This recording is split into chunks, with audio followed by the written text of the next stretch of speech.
Hello and welcome back to my channel. Oops, I don't have any channel, but I pretend of having a pretty big channel of myself. ভাগ্যিস আমি daily blogger নই বা কোনো tourist blog বানাই না, বা এটা আমার নেশা বা পেশা কোনোটাই নয়। কি দুর্দশাই হতো তা না হলে। প্রায় 2 বছর আগে আমরা বন্ধুরা মিলে হঠাৎ করেই গিয়েছিলাম মন্দারমণি। হঠাৎই গাড়ির জানলা দিয়ে দেখলাম বাইরের এই পেঁজা পেঁজা মেঘের টুকরো।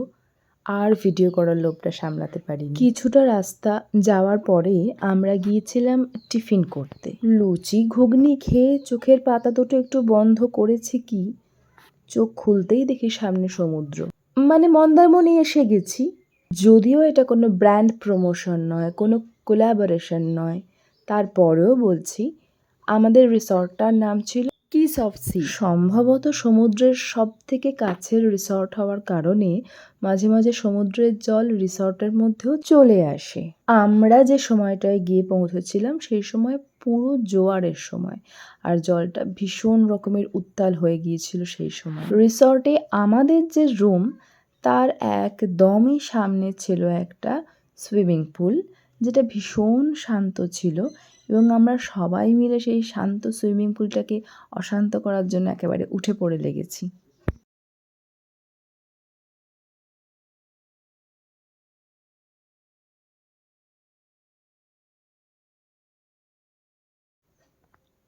এমনিতে ছোটবেলা থেকে আমার জলের প্রতি একটা আতঙ্ক। মানে জল ভালো, সেটা দূর থেকে ভালো। জলের কাছে গিয়ে, জলের গভীরে গিয়ে তার অস্তিত্ব, তার গভীরতা অনুভব করার ভরসা বা সাহস খুব একটা আমি পাই না। সুইমিং পুলের পর্ব মিটিয়ে আমরা ফিরে এসেছিলাম রুমে। তবে ভিডিওর এই অংশটি ভাগ্যিস সুইমিং পুলে যাওয়ার আগেই শ্যুট করে রেখেছিলাম। ভীষণ রকমের সাজানো গোছানো টিপটপ একটা রুম আমরা পেয়েছিলাম, আর আমি রুমের ভিউটা যতটা পেরেছি বিভিন্ন অ্যাঙ্গেল থেকে নিয়ে রেখেছি। সুইমিং পুলে মাতামাতি করেই আমরা বেশ কিছুটা এক্সস্টেড হয়ে গিয়েছিলাম। তারপরে আমরা সবাই জামা কাপড় বদলে একটু ফ্রেশ হয়ে ঠিকঠাক জায়গায় জিনিসপত্র রেখে চলে গিয়েছিলাম সোজা লাঞ্চের জন্য। সেই ভিডিওর কিছু ক্লিপ আছে, কিন্তু লাঞ্চে আমরা কি খেয়েছিলাম সেই ভিডিও আমার আর করা হয়ে ওঠেনি। এই রুমের ভিডিওটা দেখতে দেখতে আপনাদের কেমন লাগছে আমাকে কিন্তু অবশ্যই জানাবেন। লাঞ্চ করতে গিয়ে আমরা তো প্রথমে একটু সবাই মিলে আলোচনা করে নিচ্ছিলাম কি খাওয়া যেতে পারে না পারে, আর যিনি আমাদের খাবার পরিবেশন করবেন তিনি কিছুটা এইভাবেই তাকিয়েছিলেন, ভাবছিলেন আরে বাবা এরা অর্ডারটা কখন দেবে। ভাত, ডাল, পোস্ত আর মাছের কিছু একটা পদ দিয়ে আমরা লাঞ্চ সেরে কিছুক্ষণ দোলনায় দুলে নিলাম, কারণ এটা আমার অন্যতম প্রিয় একটা বিষয়। ভীষণ ভাল লাগে দোলনায় দুলতে। কী বিষয় নিয়ে কান এঁটো করা এমন হাসি আমি হেসেছি সত্যিই মনে নেই। হাসতে হাসতে দেখলাম ননর ঘুমোনোর সময় হয়ে গেছে এবং সে যথারীতি আমার কাঁধে মাথা রেখে ঘুমোনোর চেষ্টা করছে। কিছুক্ষণ পরে অবশ্য আমার সে ভুল ভেঙেছে, সে আসলে ঘুমোয়নি, দোলনায় চুপটি করে দোল খাচ্ছিল।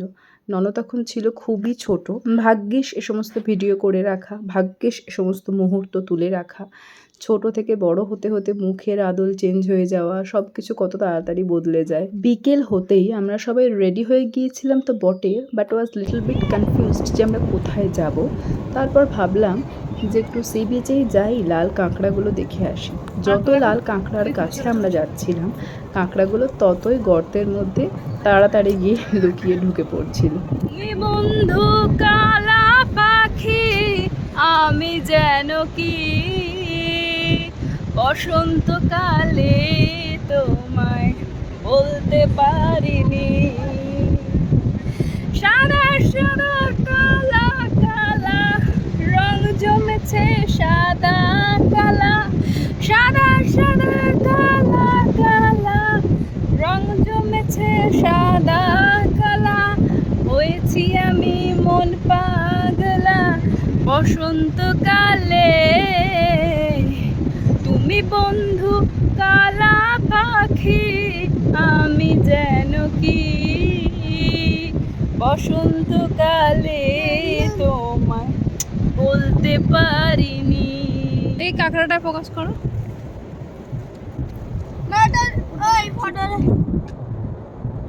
এর কিছুক্ষণ পরে আমরা ফিরে এলাম রিসর্টে।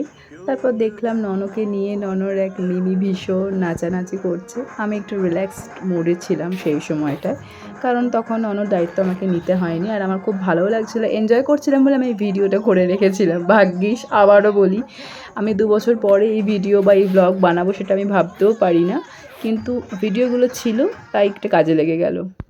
তার পরের দিন সকালবেলা আমরা মোটামুটি সবাই রেডি হয়ে আমাদের ব্রেকফাস্ট সেরে চলে গিয়েছিলাম সমুদ্রের কাছে।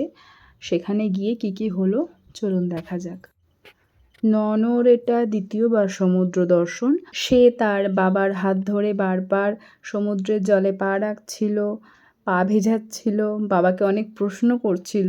তার সঙ্গে নিজেও দেখলাম কিছুক্ষণ পর আর থাকতে না পেরে বালি, জল আর সমুদ্রের কাছে বসে বসে বেশ কিছুক্ষণ খেলা করলো। আমরা যারা একসঙ্গে গিয়েছিলাম তারা সবাই আশেপাশে ছড়িয়ে ছিটিয়ে ছিলেন, কিন্তু আমি ছিলাম তার দিকে ক্যামেরা ফোকাস করে। আমরা গিয়েছিলাম জুলাই মাসে, কিন্তু তখনও বেশ ভালোই গরম ছিল, আর সূর্যের রোদ যখন মাথার উপরে পড়ছিল বেশ গরম করছিল। কিন্তু আমরা গিয়েছিলাম যেহেতু অনেকটা সকালে, তাই কষ্টটা অপেক্ষাকৃত কম হয়েছে। ননকে গোল করে ঘিরে আমরা যে সবাই কী খেলা খেলছিলাম জানি না, মনে নেই, কিন্তু সমুদ্রের কাছে যাব আর 2-1 লাইন গান মনে আসবে না, তা কি হয়? বোঝো না তুমি দূরত্ব বাড়ে, যোগাযোগ নিভে যায়, গরাদ শোকে সূর্যমুখী, গরাদ শোকে সূর্যমুখী, হয় রে কুঁড়ির ফুল সূর্য ঘুরে বেড়ায়,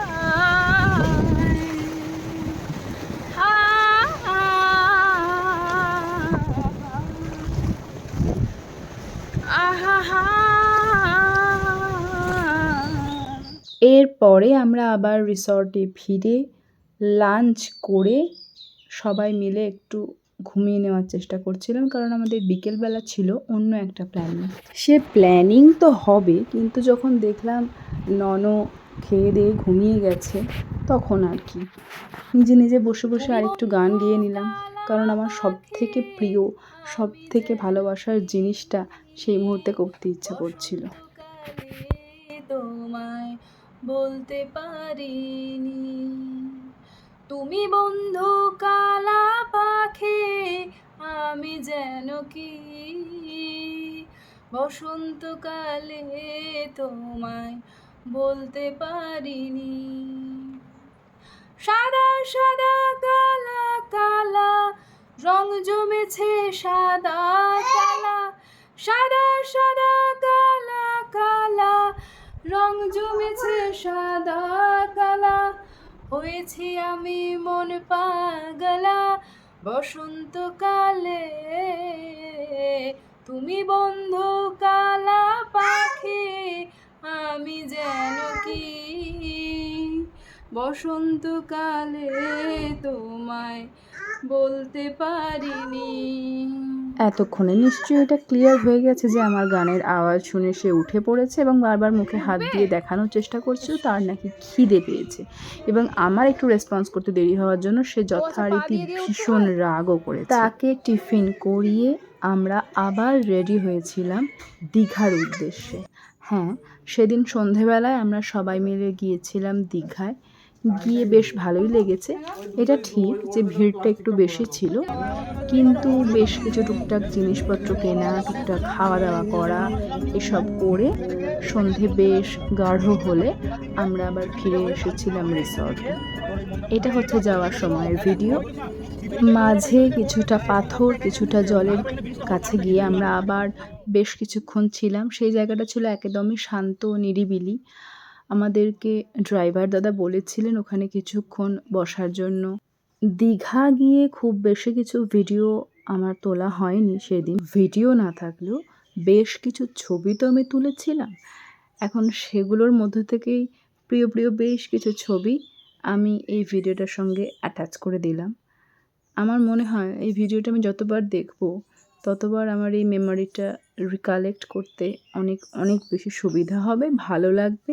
ফেরার দিন এই কমপ্লিমেন্টারি ব্রেকফাস্টটা আমরা সবাই নিয়ে তারপর চলে এসেছিলাম বাড়ির উদ্দেশ্যে।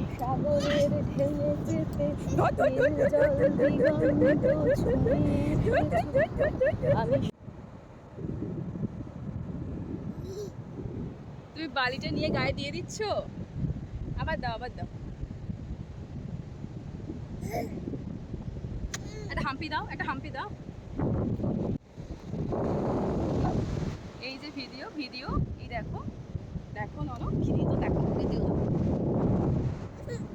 এই ওই ওই তো ওই তো এই তো কেউ নেই চারদিকে, শুধু তুই আর আমি আর আমি আর তুই, চারদিকে শুধু তুই আর আমি আর আমি আর তুই, চারদিকে শুধু তুই আর আমি আর আমি আর তুই, চারদিকে শুধু তুই আর আমি আর আমি আর তুই, চারদিকে শুধু